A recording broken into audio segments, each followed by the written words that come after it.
Once a Blue, always a Blue. All right, I just want to start off by, how excited I am, my family is to be back in St. Louis. But for me, this decision was about people. I've always believed you align yourself with good people and people that you believe in. And for me, with Tom Stillman and the ownership group, it starts right there.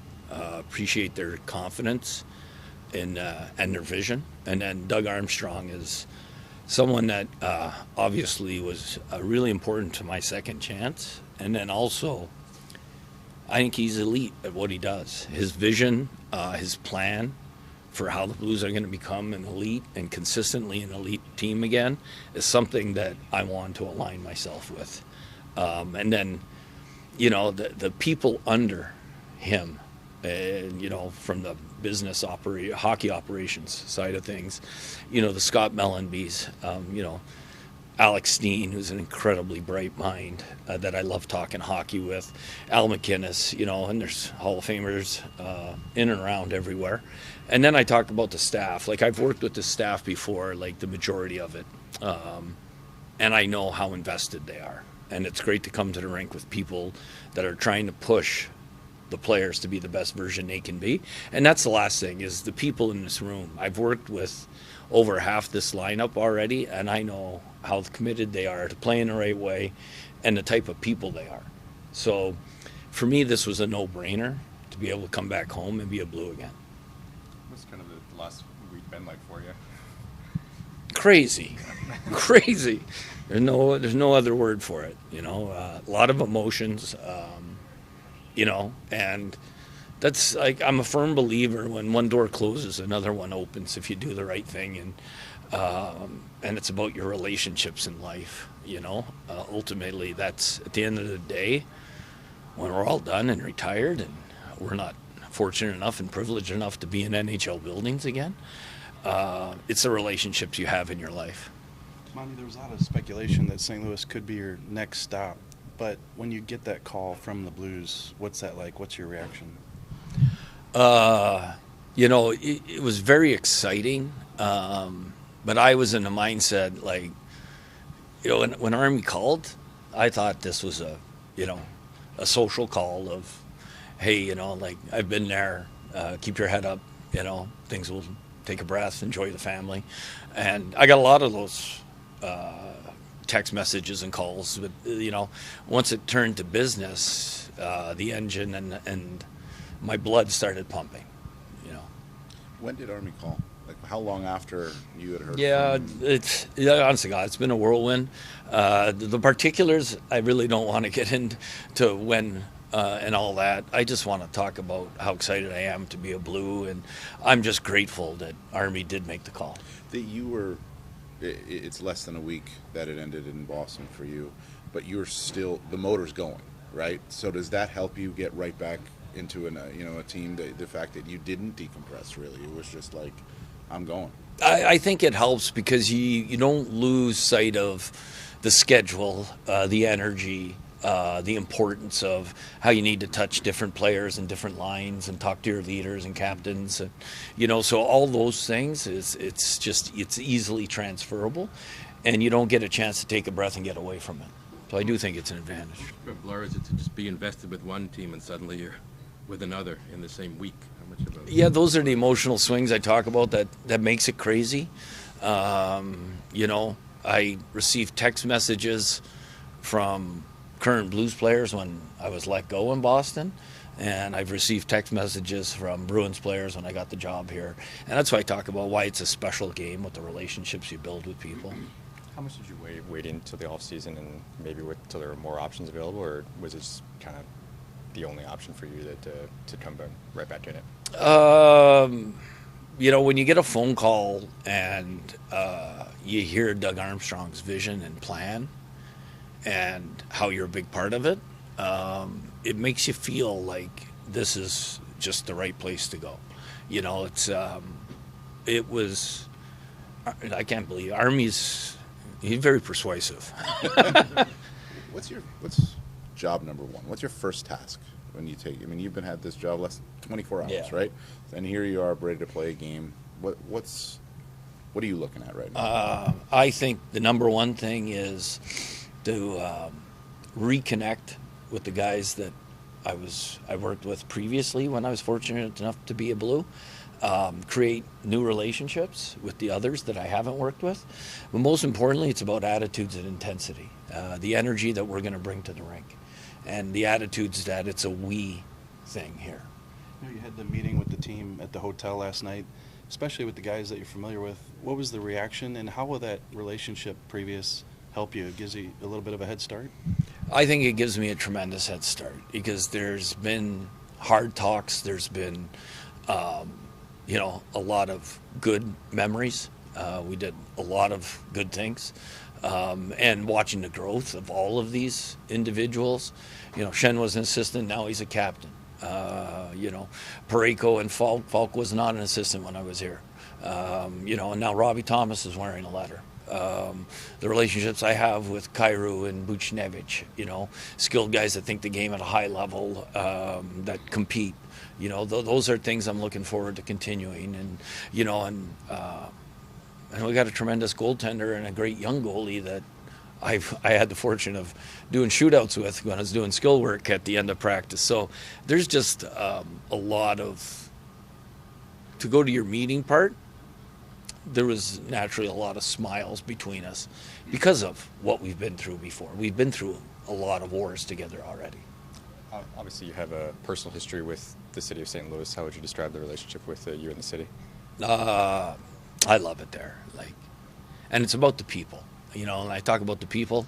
The Blues fans are incredible, but not but. And, they're a blue-collar town, and they want to see a blue-collar team. And that's the most important thing that we got to establish, is being a blue-collar team that the city and fans are proud of. Whether it goes back to, Plagers, through Kelly Chase, you go through Al McInnes, you go all through the players, Bernie Federico. There's so many that have stayed in St. Louis. They're part of the fiber of the culture, and that's what it means to be a Blue. Had you even left Boston? No. No, you had stayed. No. My kids are in school in Boston today.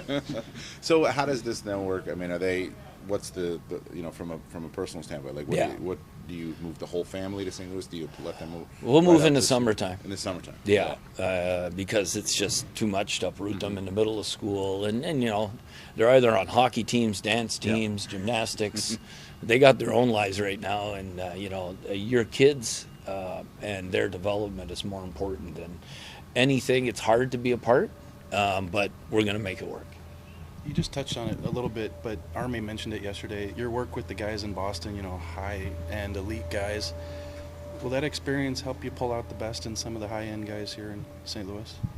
I think no question, because the guys in Boston are such respected high-end players in the league, and it's not going to be a comparison thing. It's going to be, this is what I learned from them, and this is what I can impart on you, and this is like, when you get a chance to work with guys like Bergeron, Marchand, Pasternak, McAvoy daily, and you see the culture there, it's something that has made me better, and I'm going to impart that and use that and put it part of our fiber here to make things better for us as our culture and how we go about our standards of excellence. Jim, you were a head coach in Dallas. What did you then learn as an assistant on a Craig Berube staff that you take to Boston and now back here to St. Louis? In one word, I think it was efficiency. Just the way, how efficient it was to get practice done, how efficient it was to get video and translate it to practice. It helped me become more efficient. You mentioned it's about the people, but how much did the stability of a 5-year deal factor in your decision? It was huge. First, it shows the commitment by Tom Stillman, the ownership group, and Doug Armstrong and Alex Steen, that, we're going to do this together. We're going to build it the right way, and we expect to be good in time here. How quickly that ceiling, I got to get my hands in with these guys, and I think our ceiling is pretty good. But we determine the ceiling by our work ethic, our communication together, and how we go about our day-to-day tasks. Doug mentioned yesterday you're a coach that can coach this team right now that's in transition, and then when you guys ultimately reach that ceiling, how do those two jobs differ for you as a head coach? You know what? That's a good question, a really good question, because as a coach, you coach for today, but I'm also coaching for tomorrow. So there's going to be a balance of, okay, what do we need to do to be competitive right now without losing sight of the development of the team, and the team is always going to be first. The blue note's always going to be first, and that's our team identity, and not letting a standard that we set slip from our structure point. And then it's also, there's some players that need to play, and that's learning how to win in this league is part of that development. Speaking of coaching for today, Armstrong has said that he believes this could be a playoff team. He's put the pieces in place. Do you believe, here we sit late November, 19 points, do you believe this can be a playoff team this year? I'm a process-oriented coach. So in that process, there's certain things that we're going to do daily, and I like to be stuck in today. Worrying about what we're going to be, I don't know the ceiling yet, so I can't answer that definitively. I believe in this group, and it's not easy to make the playoffs in this league. Half the teams miss it. But I do think that in time, this is a caliber playoff team. Back to Matt's question, coaching for today and for tomorrow. If you didn't have the 5-year deal, could you even focus on coaching for tomorrow?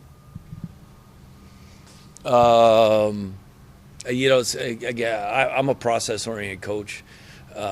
Whether I on an end of a 1-year deal or have a 5-year deal, it's not going to change the way that I'm going to do things with the process and the results I expect to drive success in this league.